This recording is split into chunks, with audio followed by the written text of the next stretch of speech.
Now, it is absolutely true that all of this will cost some money, about $100 billion per year. But most of this comes from the nearly $2 trillion a year that America already spends on health care. But a lot of it is not spent wisely. A lot of that money is being wasted or spent badly.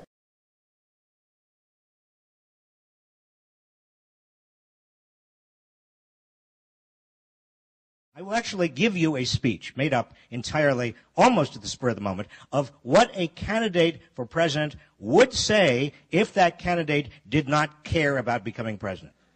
In other words, this is what the truth is, and a candidate will never say, but what candidates should say if we were in a kind of democracy where citizens were honored in terms of their practice of citizenship, and they were educated in terms of what the issues were, and they could separate myth from reality, in terms of what candidates would tell them. Thank you so much for coming this afternoon. I'm so glad to see you, and I would like to be president. Let me tell you a few things on health care. Look, we have the only health care system in the world that is designed to avoid sick people. And that's true, and what I'm going to do is I am going to try to reorganize it to be more amenable to treating sick people, but that means you, particularly you young people, particularly you young healthy people, you're going to have to pay more. Thank you.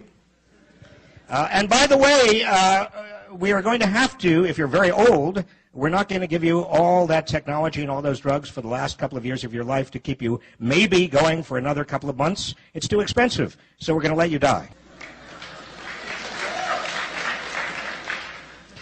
Also, I'm going to use the bargaining leverage of the federal government in terms of Medicare, Medicaid. We already have a lot of bargaining leverage to force drug companies and insurance companies and medical suppliers to reduce their costs. But that means less innovation, and that means less new products and less new drugs on the market, which means you are probably not going to live that much longer than your parents.